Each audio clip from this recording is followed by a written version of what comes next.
الحمد لله رب العالمين والعاقبة للمتقين والصلاة والسلام على سيد الرسل والصلاة والسلام على سيد الرسل وخاتم النبيين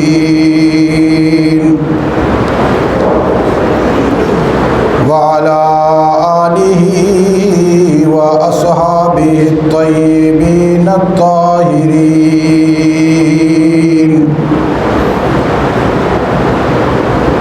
لا سيما على الخلفاء الراشدين المهديين ولعنة الله على أعدائهم وأعداء الإسلام وأعداء الإسلام والمسلمين. أما بعد، أعوذ بالله من الشيطان الرجيم. بسم الله الرحمن الرحيم.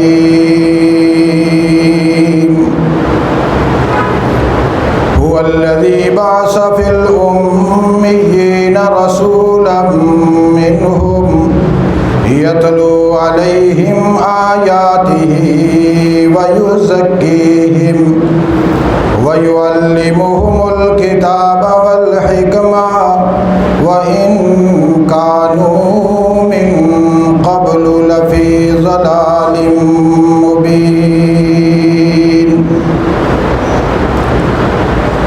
قال الله تبارك وتعالى في مقام آخر: لقد كان لكم في رسول الله أسوة حسنة. صدق الله العظيم. اللهم صل على سيدنا ومولانا محمد وعلى آل سيدنا ومولانا محمد وبارك وسلم وصل عليه صلاة دائما أبدا أبدا على حبيبك خير الخلق كلهم. هو الحبيب الذي ترجى شفاعته لكل حول من الأحوال مقتحم. تلاوت کردہ قرآن حکیم کا جامع اور مختصر حصہ امام الانبیاء محمد الرسول اللہ صلی اللہ علیہ وسلم کی سیرت مقدسہ کا بنیادی اور اساسی حصہ ہے. اسی بنیاد اور اساس پر سیرت مقدسہ تعلیم، تربیت اور اصلاح کی غرض کے ساتھ آپ حضرات کے سامنے تدریجاً بیان کی جاتی ہے. اسی عنوان کے تسلسل میں حقوق العباد کا تذکرہ چل رہا تھا، جس میں گزشتہ جمعہ اقربا جو قریبی رشتہ دار ہیں ان کے حوالہ سے چند باتیں گوش گزار کی تھی.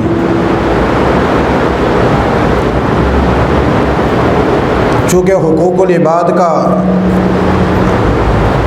پہلو بڑا وسیع ہے۔ اس میں مختلف طبقات مختلف انداز میں ایک مسلمان کی زندگی کے ساتھ وابستہ ہوتے ہیں، اور شریعت اسلامیہ نے اس کی بہترین رہنمائی کی ہے۔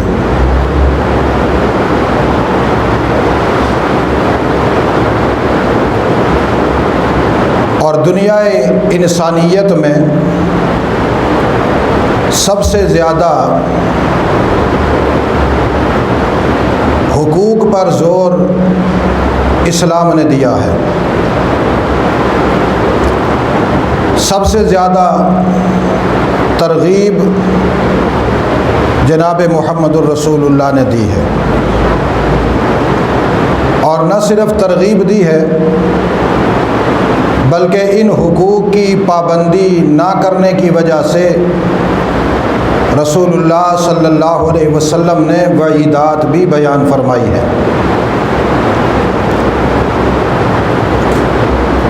آج پوری دنیا پہ یہ بات پھیلائی جا رہی ہے کہ اسلام بہت تنگ نظر مذہب ہے، اور اس کے مقابلے میں جو باطل مذاہب ہیں جن کو اسلام نے کل عدم قرار دے دیا، جن کا وجود اپنے زمانہ میں تو حق تھا، لیکن اسلام کے آنے کے بعد امام الانبیاء صلی اللہ علیہ وسلم کے آنے کے بعد ان کا وجود کل عدم ہو گیا، معدوم ہو گیا، اور اس سے حقانیت ہٹا دی گئی اور حقانیت صرف اسلام کے چہرے پر رکھ دی گئی۔ لیکن چونکہ مسلمانوں نے اپنے نبی جناب محمد الرسول اللہ صلی اللہ علیہ وسلم کی تعلیمات سے روگردانی کی، منہ موڑ لیا، جو تعلیمات امام الانبیاء نے دی تھی اس کو حاصل کرنا بھول گئے، نہ صرف بھول گئے بلکہ اپنے لیے عیب تصور کرنے لگے۔ موجودہ دور میں بھی اگر کسی انسان کو یہ کہا جائے کہ آپ اسلام کی بنیادی اصول اور اسلام کی بنیادی تعلیمات کو حاصل کریں یا اپنی اولادوں میں اسلام کی تعلیمات کو تعلیم کا نام دے کر جاری و ساری کریں،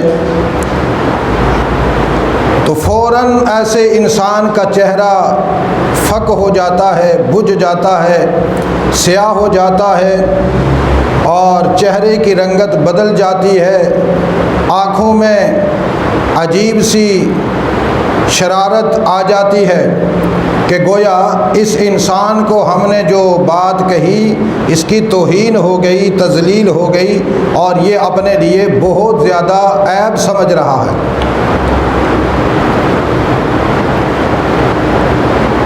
لیکن چونکہ مسلمانوں نے اپنی نبی کی تعلیم کو اور اسلام کو اور قرآن کو تعلیم نہیں سمجھا،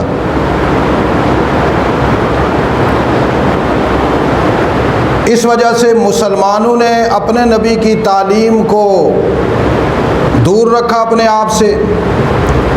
نتیجہ یہ ہوا کہ ہمارے نبی کی کتاب قرآن حکیم سے اغیار نے، باطل مذاہب نے وہ اصول اخذ کیے کہ جو شریعت اسلامیہ نے دے رکھے تھے، اور انہوں نے اپنے مذہب کی طرف منسوب کر کے عوام میں جاری و ساری کر دیے،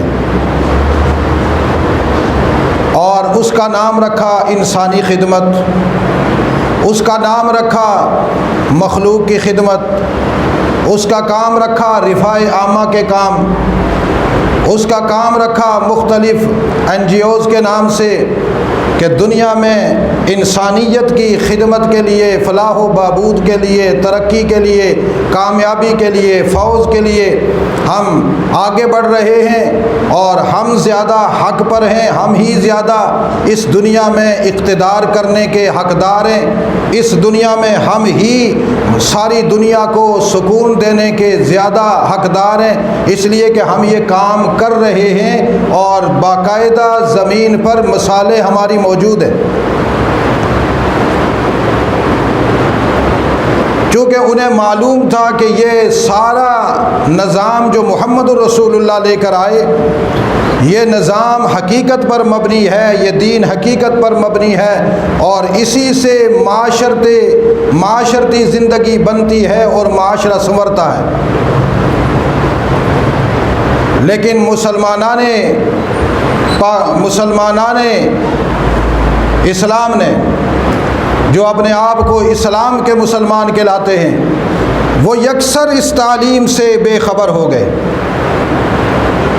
اور اس کو اپنے لیے عیب سمجھا، جس کی وجہ سے دنیا میں سب سے بڑے ڈاکو مسلمانوں میں ملتے ہیں، سب سے بڑے سفاک ظالم مسلمانوں میں ملتے ہیں، جھوٹے اور فراڈیے مسلمانوں میں ملتے ہیں، ڈکیت اور وارداتی مسلمانوں میں ملتے ہیں، لوگوں کے حقوق غصب کر کے اس پر اترانا اور مسکرانا اور اپنی وجاہت دکھلانا یہ مسلمانوں میں ملتے ہیں، دنیا میں ظلم و استحصال کر کے اپنے آپ کو معزز زمانہ بنانا یہ مسلمانوں میں ملتے ہیں، تکبر، غرور، عجب، یہ استکبار یہ مسلمانوں کے ان لوگوں میں ملتا ہے جو رسول اللہ صلی اللہ علیہ وسلم کی تعلیمات سے دور رہ کر اور رسول اللہ کی بنیادی تعلیمات کے اصولوں کا قتل عام کر کے اپنے آپ کو دنیا میں بڑا بنانے کے چکر میں ہیں، اور نتیجہ یہ نکلتا ہے کہ دنیا کے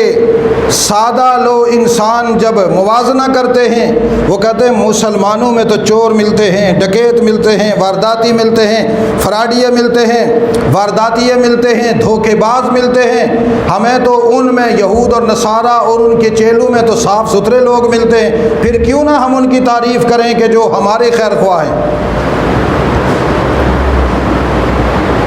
میں آج بھی بڑی باریکی سے یہ بات سوچ رہا تھا رات کو کہ مسلمانوں نے اسلام کو کس منہج پر رکھا ہوا ہے۔ یہ جو میرے دور کے اور آپ کے دور کے جو جدید مسلمان ہیں، جن کو اس بات پر گھمنڈ ہے کہ جی ہم کلمہ پڑھنے والے مسلمان ہیں، ہم نے کلمہ پڑھا ہوا ہے، یہ بھی نہیں کہتے کہ ہم کلمہ پڑھتے ہیں، کہتے ہیں ہم نے کلمہ پڑھا ہوا ہے۔ جب ہم پیدا ہوئے تھے تو ہمیں تیسرے چوتھے دن مسلمان کر دیا تھا کینچی نے، ہم وہ مسلمان ہیں، ہمیں تو کسی چیز کی ضرورت ہی نہیں ہے، چونکہ یہ کینچی سے مسلمان بنے ہیں، یہ کلمے سے نہیں بنے۔ کلمے سے بنتے تو پتہ چلتا کہ مسلمان ہوتا کون سا ہے اور کیسے ہوتا ہے، اور جب اپنی زندگی اپنی چاہت اور منشا پہ گزار رہے ہوتے ہیں، جہاں کہیں پھنستے ہیں تو اس وقت انہیں اسلام یاد آتا ہے، اور اسلام بھی اس حد تک یاد آتا ہے کہ چلو کچھ بچے مدرسے سے بلا لو، تھوڑا ختم کروا لیتے ہیں۔ اچھا جی، مدرسے سے بچے نہیں ملتے، چونکہ اب مدرسے والے بھی سمجھدار ہیں، چونکہ مدرسے والے تو بچے نہیں بھیجتے، بچے تو مدرسے میں تعلیم حاصل کرنے آئے ہیں، ختم پڑھنے تو نہیں آئے۔ یہ دارالعلوم ہے، یہ جامعہ ہے، اس میں تو بچے قرآن پاک کی تعلیم حاصل کرنے آئے ہیں، یہ لوگوں کی مصیبتیں دور کروانے نہیں آئے۔ اور میرے بھولے بالے مسلمان کبھی آ کر ہمیں بھی تنگ کر دیں، تھوڑی دیر کے لیے دے دینا بچے، بھئی کیوں دیں، یہ تو تعلیم حاصل کرنے آئے ہیں، ان کا وقت نہیں ضائع ہوتا۔ تم نے اگر اپنی مصیبتیں دور کروانی ہیں ان بچوں کے ذریعے سے تو ماہانہ ان کو کھانے کھلاؤ، پھر تمہیں گھر میں بلانے کی ضرورت ہی نہیں ہے۔ یہ قرآن سیکھنے آئے ہیں، نبی کی حدیث سیکھنے آئے ہیں، مزہ تو تب ہے کہ تمہاری دولت ان کو بریانیاں کھلائے، پلاؤ کھلائے، ان کو قورمے کھلائے، ہر روز نان، قورمے، بریانیاں، پلاؤ، کھیریں، حلوے اور زردے اور پتہ نہیں کیا کیا، روسٹ بروسٹ کروسٹ روسٹ، جتنے بھی ڈشیں بنتی ہیں وہ تم روزانہ آ کر ان کو کھلاؤ، اور جب یہ کھا جائیں تو ان کے پاؤں پہ بوسہ دے کے جاؤ کہ بڑی مبارک تمہارے لیے کہ تم نے ہماری اس دعوت کو قبول کیا، ہم تو اس قابل نہیں ہیں کہ ہماری دعوت کوئی انسان قبول کرے، بڑی مہربانی تم نے ہماری دعوت قبول کی۔ ان کے پاؤں پہ بوسے دے کر جاؤ، پھر خدا تمہیں اپنی رحمت کی لپیٹ میں نہ لے لے تو قیامت والے دن مجھ سے پوچھنا۔ اب یہ مسلمانوں نے بنا رکھا ہے جی ختم کے لیے بھیج دیں، کیوں جی؟ پریشان ہیں ہم بہت۔ بھئی یہ پریشانی تو تمہاری خود تراشیدہ ہے، یہ تو تم نے خود اس کو پیدا کیا ہے، تمہاری خود جنم دیدہ ہے، تم نے دیکھ کر اس کو جنم دیا ہے، یہ تو تم خود اس کو پیدا کر رہے ہو رسول اللہ صلی اللہ علیہ وسلم کی شریعت کو چھوڑ کر، اور پھر اس سے بھی اگر زیادہ دین یاد آئے تو جب تک مصیبت ہے تب تک نماز پڑھ رہے ہوتے ہیں جی۔ آج آپ ماشاءاللہ مسجد میں نظر آئے، بس وہ اصل میں کچھ پریشانیاں تھیں تو سوچا اللہ سے دوستی لگا دیں۔ اب یہ اسلام ہے، جس دن پریشانی ختم اسی دن نماز بھی ختم۔ جس کا کاروبار نہیں چلتا تو وہ کہتا ہے جی حضرت میں نے اب ایک کام کیا ہے۔ اچھا جی کیا کام کیا ہے؟ میں نے اللہ کو پارٹنر بنا لیا ہے۔ کیا پارٹنر بنایا؟ اللہ تیری دکان پہ بیٹھتا ہے؟ نہ دکان پہ تو نہیں بیٹھتا، لیکن میں نے کہا کہ میں اپنی آمدنی میں سے 2.5% اللہ کے نام نکالوں گا۔ اب یہ کیوں کر رہا ہے؟ یہ صرف دولت حاصل کرنے کے لیے کہ اللہ کا نام میں رکھوں گا تو میری دولت زیادہ آئے گی۔ اس کا یہ نیت نہیں ہے کہ میں اللہ کو راضی کروں گا۔ اگر یہ اللہ کو راضی کرنے والا ہوتا تو کبھی یہ نہ کہتا میں نے اللہ کو پارٹنر بنایا ہے، یہ اللہ کی توہین نہ کرتا۔ کیا اللہ کو تم نے بزنس مین سمجھ رکھا ہے؟ اللہ کو لالچی سمجھ رکھا ہے؟ تم خدا کی کیا تعریف کرتے ہو؟ خدا کو سمجھے کیا ہو؟ قرآن نے تو یوں بیان کیا کہ جو میں ان کو رزق دیتا ہوں ان کی گود میں چلا جاتا ہے، ہاتھوں میں چلا جاتا ہے، جیب میں چلا جاتا ہے، اس کو دیکھ کر خوش ہوتے ہیں، خوش ہونے کے بعد کہتے ہیں اللہ تو نے دیا ہے، اب ہم تیری نام پر خرچ کرتے ہیں، اس جگہ پر خرچ کرتے ہیں جہاں جہاں تو نے مجھے ترغیب دی ہے، جہاں جہاں آپ نے ہمیں بتلایا ہے تیری منشا کے مطابق خرچ کریں گے۔ یاد رکھیے گا ہمارے لیے مشعل راہ کوئی دنیا کا بزنس مین نہیں ہے، ہمارے لیے حجت دنیا کا کوئی آدمی نہیں ہے، ہمارے لیے حجت ہیں صحابہ اکرام علیہم الرضوان۔ کوئی صحابی تاریخ اسلام میں کوئی صحابی اس دھرتی پر ایسا نہیں ملتا جس صحابی نے کہا ہو یا رسول اللہ میں نے اپنے فلاں کاروبار میں اللہ کو پارٹنر بنایا ہے۔ تم یہ کہاں سے لے کر آ گئے ہو؟ کس نے تمہیں یہ غلط سبق پڑھایا ہے؟ کیوں غلط سبق سیکھتے ہو؟ سیدھا سبق تمہیں نہیں آتا؟ کن اغیار سے سیکھ کر آئے ہو؟ کنہوں نے تمہارے ایمان پہ ڈاکہ ڈالا ہے؟ کیوں تمہارے ایمان کو شرک زدہ کیا جا رہا ہے؟ اللہ نے کہا رزق حلال کماؤ، بندہ کہے میں رزق حلال کماؤں گا، میرے اللہ نے مجھے حکم دیا ہے۔ جب رزق حلال آ جائے تو پھر آدمی کہے اچھا اللہ نے مجھے 1,00,000 روپیہ دیا ہے، یا اللہ میں 1,00,000 کے قابل نہیں تھا، 50,000 تیرے نام کا۔ اور یہ 1,00,000 کو گنتا گن کرنا بیچ میں سے اچھا جی پرانے نوٹ نکال، یہ اللہ کے راستے میں۔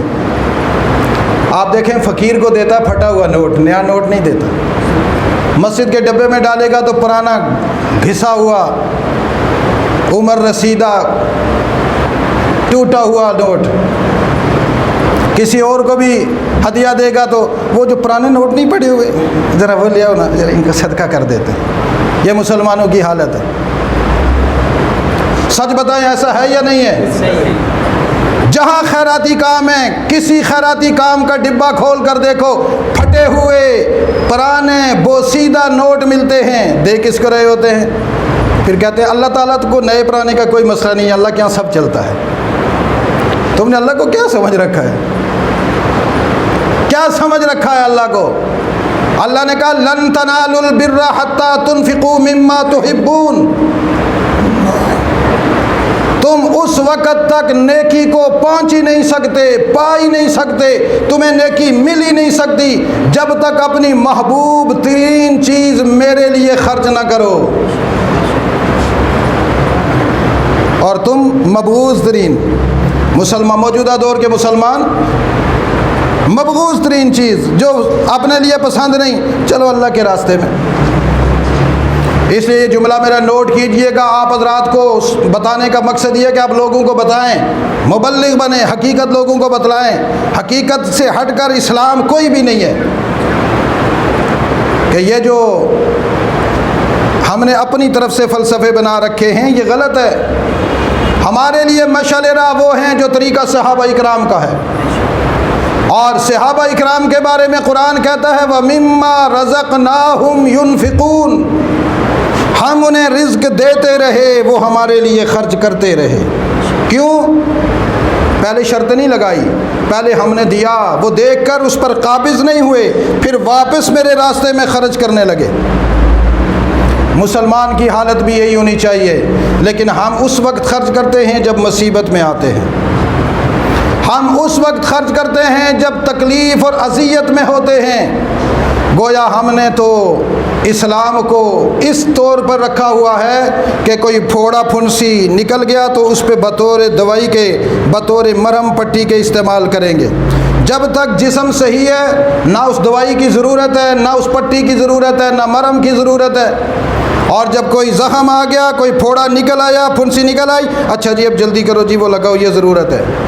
جب تک ہم تندرست ہوتے ہیں نہ خدا یاد آتا ہے، نہ رسول یاد آتا ہے، نہ امام الانبیاء یاد آتے ہیں، نہ نماز یاد آتی ہے، نہ صدقہ یاد آتا ہے، نہ خیرات یاد آتی ہے، نہ اپنی ذات یاد رہتی ہے، نہ اپنے گھر والے یاد رہتے، مگن رہتے ہیں اس شیطانی سوچ میں کہ جو ہمیں قارون اور نمرود بنانے کے چکر میں ہے۔ اور جب پھنستے ہیں تو پھر اس وقت جی اسلام کی پٹی کر دو، اسلام کی پٹی، اب ختم پڑھاؤ، اب جو ہے نا جی وہ نماز شروع کرو، اب جو ہے نا صدقہ خیرات کر دو۔ کیوں جی؟ پریشانی آ گئی، پریشانی آ گئی۔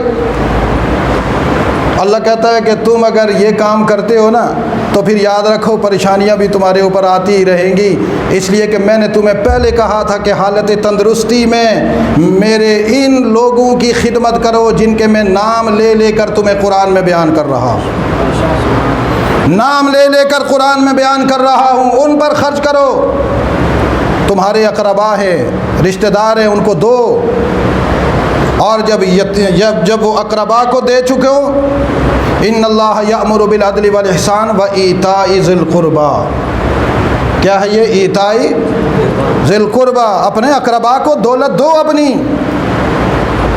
اور میرا جو نوجوان، میرا مسلمان کہتا ہے میں کیوں دوں، وہ خود کیوں نہیں کماتا، خود کیوں نہیں محنت کرتا، میرا کوئی ٹھیکہ ہے؟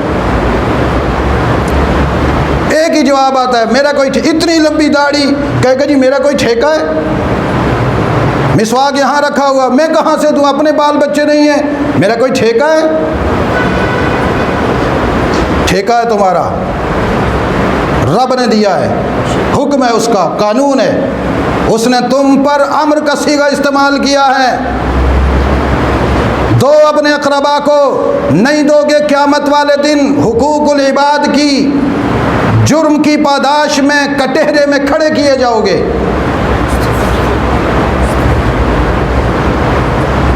اور 4 گھنٹے عمران خان اگر عدالت میں کھڑا رہے تو لوگوں کے کان کھڑے ہو جاتے، پتہ نہیں اندر کیا ہو رہا ہے۔ تو تمہارے اور میرے جو ہے نا، جب خدا کی عدالت کے کٹہرے میں ہم اگر کھڑے ہوئے تو وہاں 4 گھنٹے نہیں ہیں، وہاں ایک ایک دن پتہ نہیں کتنے ہزار سالوں کا ہوگا، وہاں ایک ایک لمحہ پتہ نہیں کتنا ہوگا، وہاں پر تو کان بھی کسی کے نہیں کھڑے ہو سکیں گے۔ کیا خبر آتی ہے اندر سے؟ وہاں اللہ نے قرآن میں پہلے بیان کر دیا، جو خبر آنی ہے وہ پہلے بیان ہو گئی۔ اس لیے کہا اپنے اقربا کو دو۔ دینا چاہیے یا نہیں دینا چاہیے؟ بولو، دینا چاہیے۔ اور اگلا جملہ والیتامی وبذی القربی والیتامی، یتیموں کو دو۔ یہ یتیم اللہ کی نعمتیں ہیں ان کے لیے کہ جن کے رشتہ داروں میں یتیم بچہ موجود ہے۔ اس محلے کے لیے یتیم بچہ نعمت ہے کہ جس محلے میں، جس گلی میں یتیم بچے موجود ہیں ان محلے والوں کے لیے، اس لیے کہ ان یتیموں کی پرورش یہ کریں گے، قیامت والے دن رسول اللہ دور سے بلا کر کہیں گے ادھر آ میرے امتی، ادھر آ، جلدی آ۔ جب وہ آئے گا سفید چیرتا ہوا آئے گا، ساری دنیا دیکھے گی، امام الانبیاء اس کو اپنے ساتھ کھڑا کریں گے۔ کہاں پہ کھڑا کریں گے؟ اونچی آواز سے، اپنے ساتھ۔ جہاں حضور کھڑے، آپ کے ساتھ ابو بکر کھڑے، آپ کے ساتھ عمر کھڑے، عثمان کھڑے، علی کھڑے، دیگر صحابہ مہاجرین انصار کھڑے، ومن تبعہم کھڑے، سارے کے سارے کھڑے۔ حضور دور سے بلا کر کہیں گے ادھر آ۔ لوگ کہیں گے اللہ یہ کیا ماجرا ہے؟ 15 صدیاں بعد کا ایک عام سا آدمی، ڈھوک کشمیریاں کی گلیوں میں بیٹھنے چلنے پھرنے والا، بازاروں میں گھومنے والا، حضور کے ساتھ کیوں کھڑا ہے؟ حضور فرمائیں گے تمہیں پریشانی نہیں ہونی چاہیے، میں نے خود فرمایا تھا انا وکافل الیتیم احاکذا، میں نے اشارہ کر کے بتایا تھا میں اور یتیم کی کفالت کرنے والا قیامت والے دن یوں ہوں گے، ہمارے درمیان میں اتنا ہی فاصلہ ہوگا جو نبی اور امتی کے درمیان میں ہوتا ہے، ورنہ یتیم کی کفالت کرنے کی وجہ سے اس کو میری معیت حاصل ہے۔ اور یہ عملی مظاہرہ ہوگا۔ حضور جو فرماتے ہیں وہ جھوٹ، بولو جھوٹ ہوتا ہے؟ تو پھر میرا مسلمان کہتا جی میرا ٹھیکہ ہے، یہ جو یتیم ہے اس کے ماموں کیوں نہیں اس کی فکر کرتے، اس کے چاچے کدھر ہیں؟ یہی جواب نہیں ہوتا لوگوں کا۔ نانکے نہیں ہیں ان کے جی، دادکے نہیں ہیں، او بڑا ظلم ہو گیا یتیم کے ساتھ۔ ظلم تو تم مسلمان کر رہے ہو جو یتیم کے بارے میں پوچھتے تک نہیں ہو۔ یتیموں کی کھوج لگائی جائے، یتیم تلاش کیے جائیں، ان کے کھانے پینے کی اشیاء مہیا کی جائیں، ان کی تعلیم کی فیسوں کا بندوبست کیا جائے، عیدوں پر ان کے لیے کپڑوں کا بندوبست کیا جائے، مہنگے سے مہنگے جوتوں کا بندوبست کیا جائے۔ اور میں نے تو یہاں تک دیکھا ہے جب لوگ شاپنگ کرتے ہیں تو اپنے بچوں کے لیے قیمتی لباس، قیمتی جوتے، جب کسی غریب کے لیے خریدنا ہو، کسی کو توفیق ہو ہی جائے، اچھا خیر ہے اس کے لیے چل جائے گا، خیر ہے اس کے لیے چل جائے گا۔ کیوں؟ یتیم ہے جی، یہ مسئلہ ہی نہیں۔ یہ پھدو یتیم غریب مسکین کو نہیں لگا رہے ہوتے، اپنے آپ کو لگا رہے ہوتے ہیں موجودہ دور کے مسلمان، یہ اپنے ساتھ ظلم کر رہے ہوتے ہیں۔ مزہ تو تب ہے نا کہ جب تو قیمتی جوتا اپنے بچے کے لیے خریدتا ہے تو وہی غریب کے لیے خرید، غریب رشتہ دار کے لیے خرید، وہی یتیم بچے کے لیے خرید۔ حضور نے فرمایا اس دنیا میں سب سے بہترین گھر وہ ہے جس گھر میں یتیم کی کفالت کی جا رہی ہے اور یتیم کی پرورش کی جا رہی ہے بہترین طریقے سے۔ اس گھر کے اوپر روزانہ آسمانوں سے فرشتے آتے ہیں، اس گھر کا چکر لگا کر جاتے ہیں، اور نہ صرف چکر لگاتے ہیں، آ کر یتیم کی کفالت کرنے والے کو کہتے ہیں سلام من اللہ علیکا، اللہ تجھے سلام پیش کرتے ہیں، مبارک ہو تجھے اللہ کا سلام ہے۔ اور جب وہ واپس جاتے ہیں تو اللہ مسکرا رہے ہوتے ہیں، ملائکہ اللہ سے کہتے ہیں اللہ ہم آپ کا سلام بھیج کر آئے ہیں، پہنچا کر آئے ہیں۔ اللہ ان سے پوچھتے ہیں کیا ماجرا دیکھا؟ تو وہ کہتے ہیں اللہ ہم نے دیکھا اس گھر میں یتیم کی پرورش کی خوشبوئیں آ رہی ہیں۔ تو پھر اللہ کہتے ہیں گواہ ہو جاؤ میں نے اس گھر میں جنت کی خوشبوئیں جاری کر دی۔ اپنی دولت کے اوپر قابض نہ بنو مسلمانان اسلام۔ میرا تخاطب صرف آپ لوگ نہیں ہوتے، یہ بات یاد رکھیے گا۔ بعض لوگ محسوس کرتے ہیں جی ہمیں نشانہ بنا، میرا تخاطب پوری دنیا کے مسلمان ہوتے ہیں۔ میں امت کے مجموعی کمزوریوں کی نشاندہی کرتا ہوں، جو مجموعی کمزوریاں کوئی فرد واحد متعین نہیں ہوتا، اس لیے اس فضا کو عام کیا جائے کہ حقوق العباد میں پہلا حق والدین کا، دوسرا حق قریبی رشتہ داروں کا، تیسرا کس کا؟ بولو، یتیموں کا۔ کس کا؟ یتیموں کا۔ یہ ہم سے پوچھا جائے گا، اور ہم سے کیوں پوچھا جائے گا؟ ہمیں یتیم کا احساس ہونا چاہیے، اس لیے کہ ہمیں نبی وہ ملا جو در یتیم تھا۔ ہم اس نبی کے امتی ہیں جو خود یتیم تھا۔ الم یجد کا یتیمن فآوا، قرآن نے کہا الم یجد کا یتیمن فآوا، میرے محبوب کیا آپ یتیم نہیں تھے؟ میں نے آپ کو معزز ٹھکانہ دیا۔ اور اللہ نے دنیا کو بتلایا، امت محمدیہ کو، میرا محبوب محمد یتیم تھا، میں نے اسے معزز ٹھکانہ دیا۔ میرے محمد کے امتیوں، تمہیں جب کوئی یتیم ملے تم بھی اس کو معزز ٹھکانہ دو، جو تمہاری بساط میں ہے وہ کرو۔ کل قیامت والے دن نہ صرف میرا محمد تجھے ملے گا، میں خود خدا بھی تمہیں ملوں گا، اس لیے کہ میرے طریقے پہ تم رہو گے۔ اللہ نے خود رسول اللہ کی حالت یتیمی میں کفالت کر کے، پرورش کر کے، تربیت کر کے، معزز ٹھکانہ دے کر بتلایا یوں یتیم کو، یوں یتیم کی پرورش کی جاتی ہے کہ میرا در یتیم محمد الرسول اللہ، آمنہ کا لخت جگر، عبداللہ کا یتیم، عبد المطلب کا یتیم پوتا، لیکن جب میری کفالت میں آیا تو میں نے اپنی رحمت سے، اپنے خزانے سے سب سے قیمتی چیز اس کے سر پہ سجا دی، ختم نبوت کا تاج۔ سب سے قیمتی چیز ختم نبوت کا، اونچی آواز سے بولو، ختم نبوت کا تاج میں نے سب سے قیمتی چیز دی ہے، ختم نبوت کا تاج۔ خاتم النبیین بنایا، خاتم الرسل بنایا، خاتم المعصومین بنایا، سارے نبیوں کا امام بنایا۔